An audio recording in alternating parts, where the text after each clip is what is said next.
Hey guys, it's Wildman Anime here. Welcome to the channel, and if you enjoyed what you watched, I would appreciate if you like the video, subscribe to the channel, and hit that bell to get notified of my next video.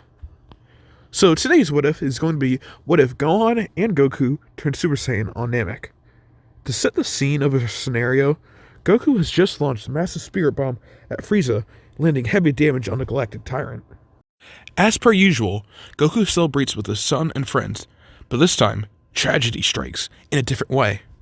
Out of nowhere, a death beam pierces through Krillin's chest, leaving him bleeding on the Namekian dirt, barely clinging to life.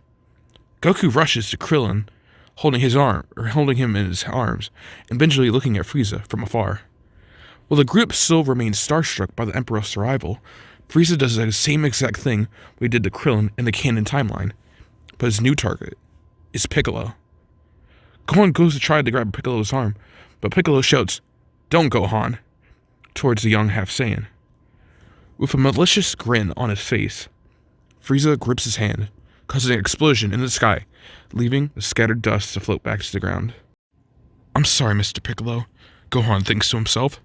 He has let so many people die in his life.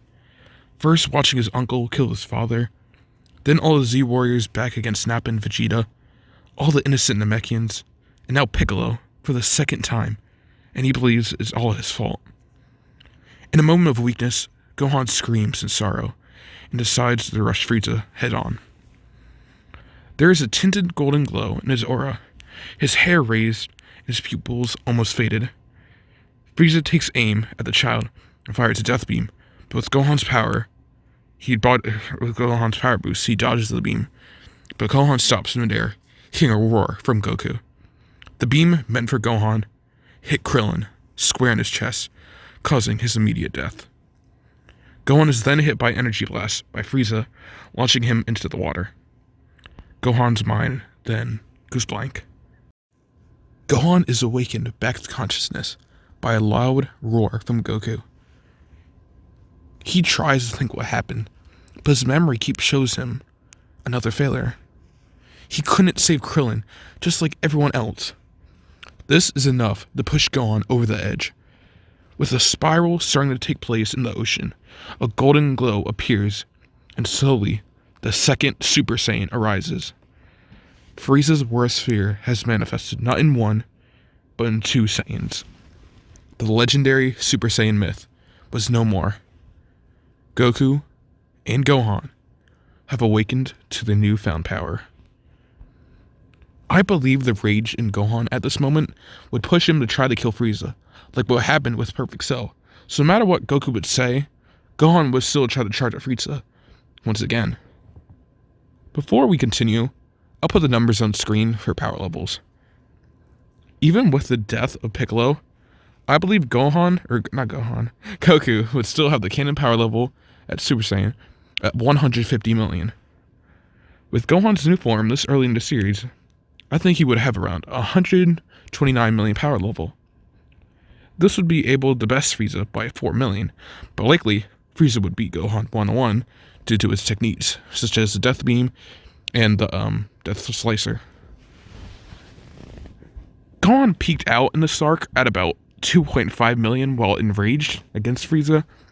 So if we consider this the same as the false Super Saiyan state I was talking about when his hair was raised and his power level was just changed completely, even though that would lowball this power level, he would still be stronger than Frieza.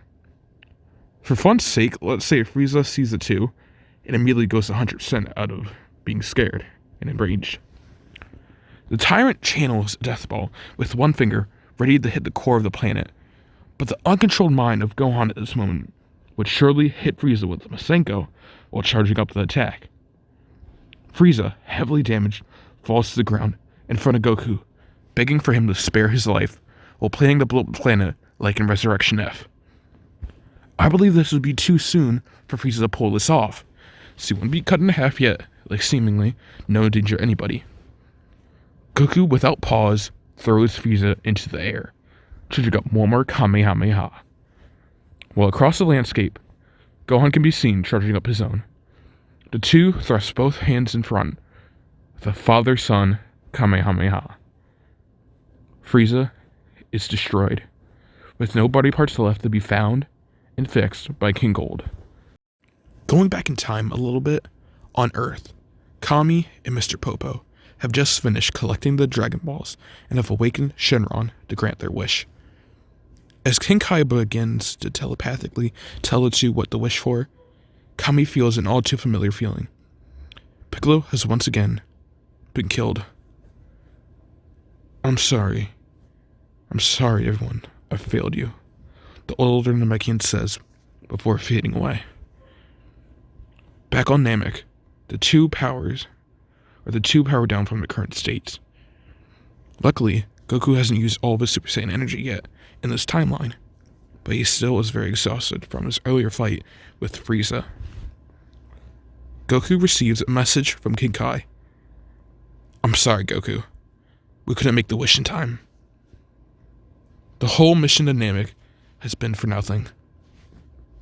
Not only they have lost Krillin, but Piccolo again in the process. The duo were the only remaining Z fighters left. The two would return to the only other surviving member from the trip, Bulma, and they would begin the solemn journey home.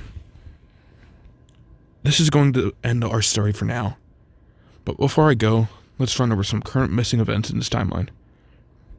In this new scenario, we'll have two Super Saiyans in the series, before the arrival of Trunks. But that may be the only positive side effect of this scenario, besides the death of Frieza. For Namek, there'd be no surviving beings left on the planet, besides wildlife, but this would be the first place King Cold would travel in this timeline. Although they may be introduced to a certain body-changing toad when they arrive. For Goku, he wouldn't travel to Yardrat, so no instant transmission, and he would be left with guilt and more responsibility for the Earth in the future.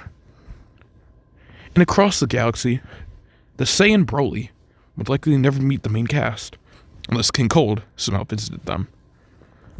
There would also be no birth of Trunks, with no Vegeta that is still alive in this timeline. That's all for now that I'm going to talk about, but before I go, I hope you did enjoy this video. And this is also my first video, so sorry if my audio is crappy or anything, but please give me tips if you have the chance or the ability to. Share with your friends, and have a good day, guys. Peace.